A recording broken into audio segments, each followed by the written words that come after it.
even if it hurts. This person truly loves you. Yes, dear soul, this person is with you no matter what happens, no matter what comes onto your path. They will never leave you alone.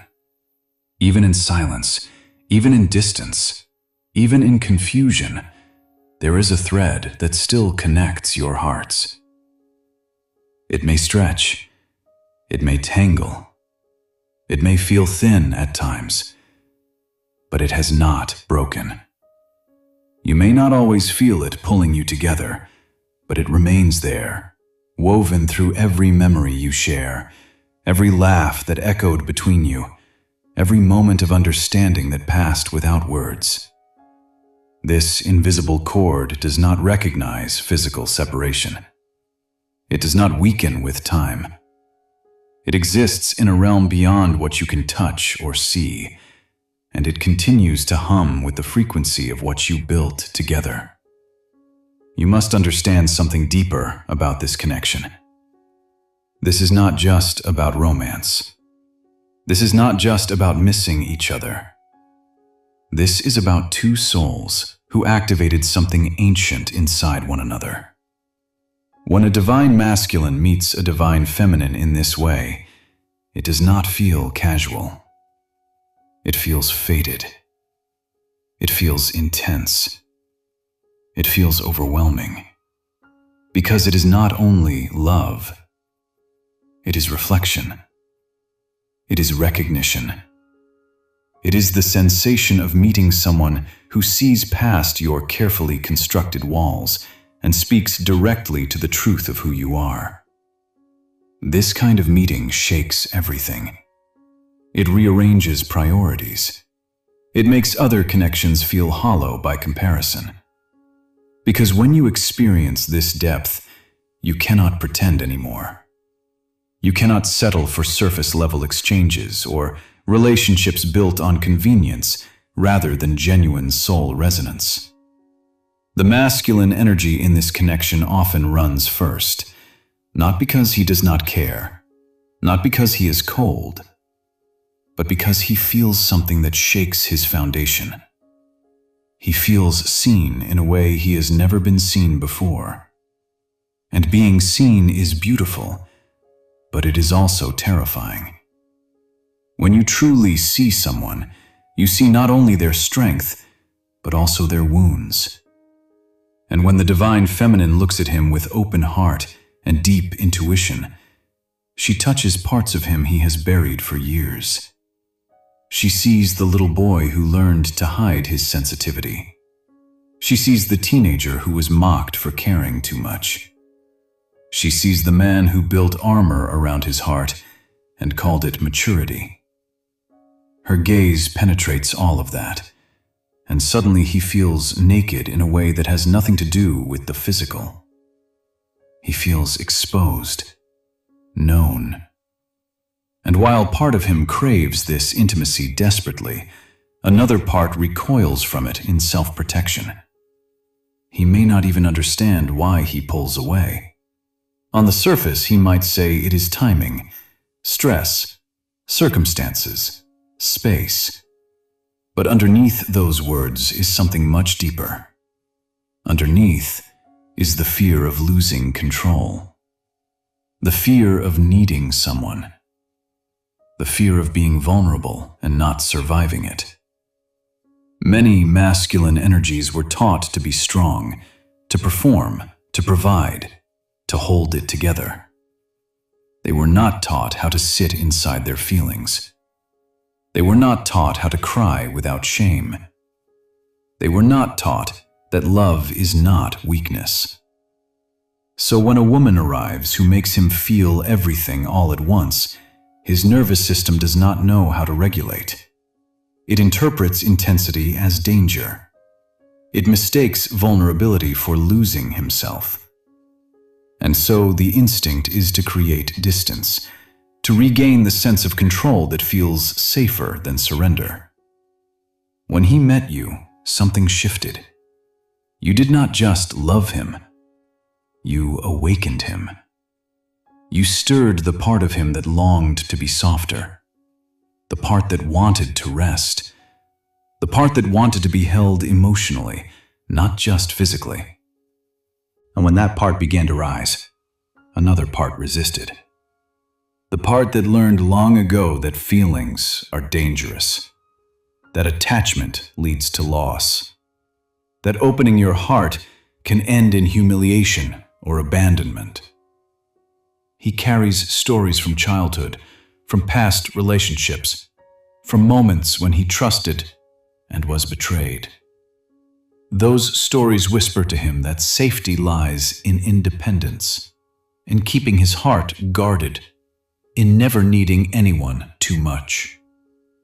Your love threatened to dismantle those protective strategies, and that threat felt like annihilation to the frightened parts of him. So he runs, or he withdraws, or he becomes distant, and the divine feminine feels it immediately, because her intuition is sharp. She feels the shift before he even admits it to himself. She feels the walls going back up. She feels the hesitation. She feels the fear. And it hurts her deeply, because she knows what is possible between them. She has already seen the future in her heart. She has felt the potential of what they could build together. She has experienced moments of such profound connection that she knows this is not ordinary. This is not something to discard lightly. This is not something to discard lightly. And watching him retreat from that knowing breaks something inside her, because it feels like watching someone choose fear over love, limitation over expansion, safety over truth. But here is the deeper truth. This connection is not here to destroy you. It is here to grow you. When two people meet at this level, they trigger each other's shadow. The shadow is not evil. It is simply the hidden part of the self. The part that carries old pain, old rejection, old beliefs about not being enough. When you love someone deeply, you light up their shadow. And when their shadow lights up, they can either face it or run from it. This is the crucible that transforms people. This is how we evolve beyond our conditioning.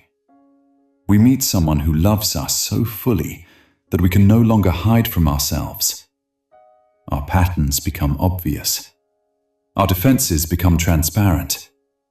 Our wounds demand attention. And we must choose whether to do the work of healing or to flee back into familiar numbness. The masculine often runs first because his shadow feels overwhelming. He begins to see his avoidance. He begins to see how he pushes away what he wants. He begins to see his patterns. And instead of sitting with that discomfort, he tries to escape it. But no matter where he goes, the mirror follows.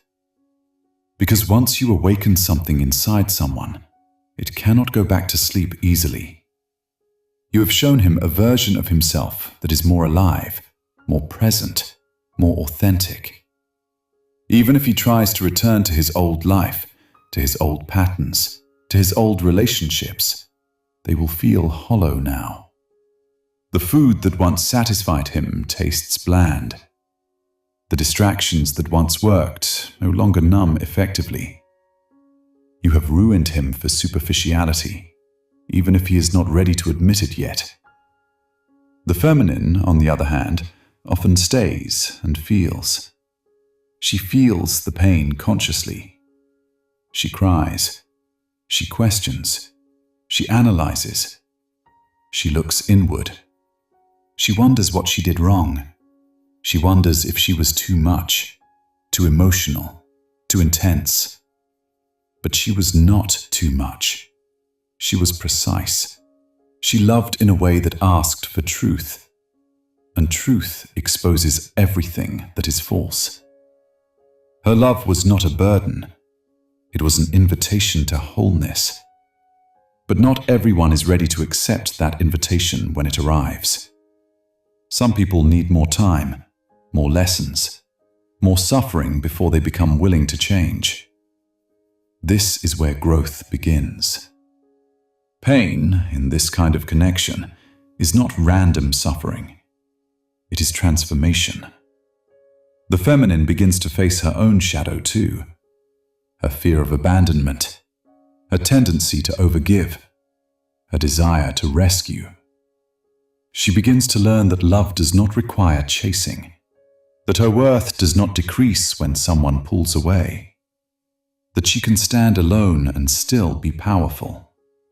She starts to see how she has given away her energy, trying to convince someone of her value, when her value exists independently of anyone's recognition. She begins to reclaim the parts of herself she abandoned in the name of keeping the peace or making someone comfortable. She remembers that she is whole, not half, and that partnership should be an addition to her life, not the foundation of it. As she grows, something interesting happens. The energy shifts. The more she anchors into her own value, the more the masculine feels the change. Even if there is no contact, even if there is silence, he feels the difference.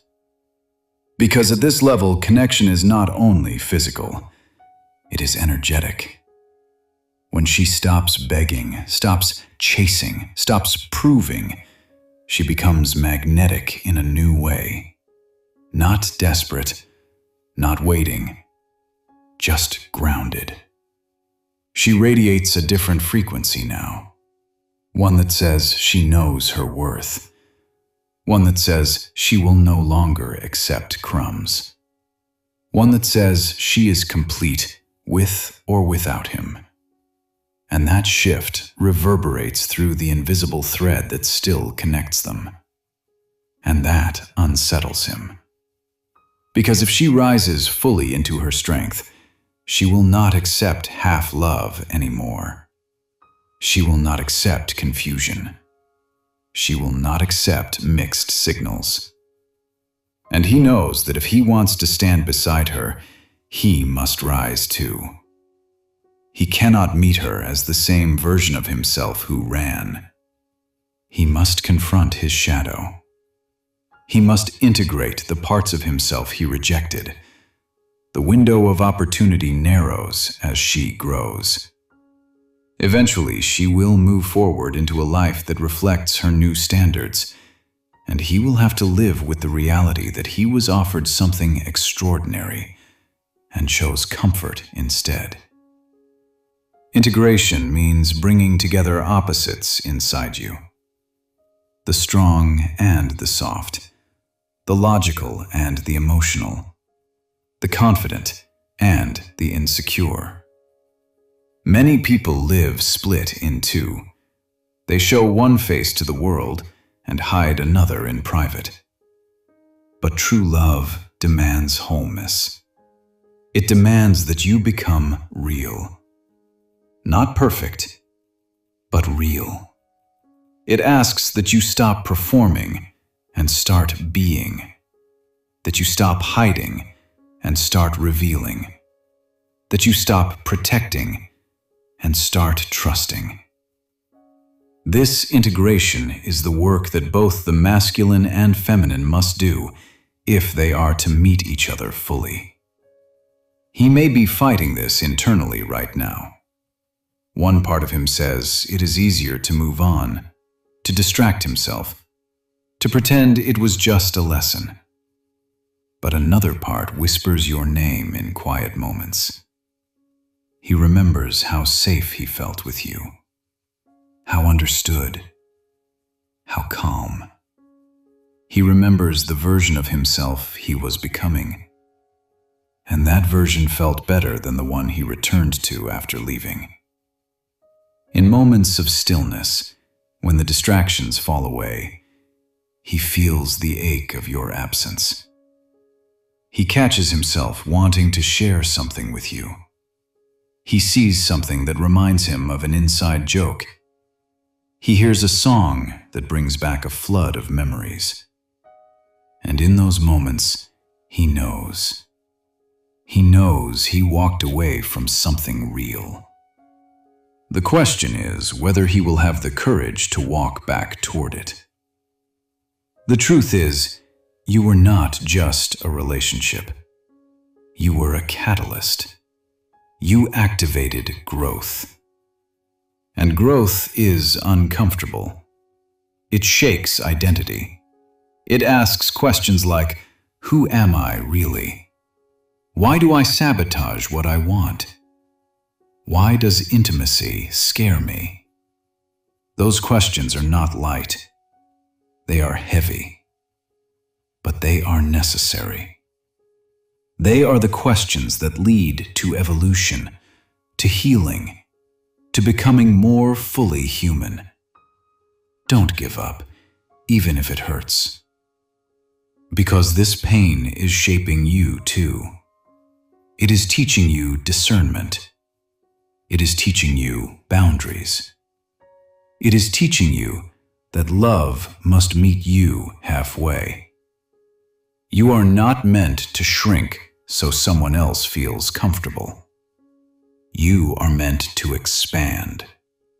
You are learning that true love does not require you to diminish yourself, to silence your intuition, to ignore red flags, to accept less than you deserve. You are discovering that you can hold space for someone's process without making their healing your responsibility. You are finding the balance between compassion and self-respect. Yes, dear soul, this person loves you. But love alone is not enough. Love must be matched with courage, with accountability, with growth. And that is the journey he is on now, whether you see it or not. Love without action is just a feeling. Love without commitment is just potential. Love without growth is just stagnation wearing a romantic mask. Real love requires both people to show up, to do the work, to face themselves honestly. There is a deeper layer to this connection. Often, when we fall deeply in love, we are not only loving the person in front of us, we are loving the inner masculine or inner feminine within ourselves that we have not fully embraced. The feminine may see in him strength, direction, protection. The masculine may see in her intuition, softness, emotional depth. They awaken those qualities in each other. But eventually, each must develop those qualities within themselves. This is the journey toward wholeness. You cannot outsource your completeness to another person. You must cultivate it within yourself. This is part of becoming whole. Instead of seeking someone to complete you, you begin to integrate those missing parts inside yourself. The feminine learns to stand strong and self-led. The masculine learns to feel and express without shame. When both do this inner work, reunion becomes possible on a healthier level. They come back together not as two halves desperately clinging to each other, but as two whole beings choosing to walk side by side. But even if reunion does not happen in the way you expect, this connection will never be meaningless. It has already changed you. It has already expanded your heart. It has already shown you what depth feels like. And once you experience that kind of depth, you cannot settle for shallow love again. You have been forever altered by this encounter. Your standards have shifted. Your awareness has deepened. Your capacity for love has grown. Do not give up on love. Do not give up on yourself. And do not let temporary distance convince you that the bond was fake. Real connections do not disappear. They transform.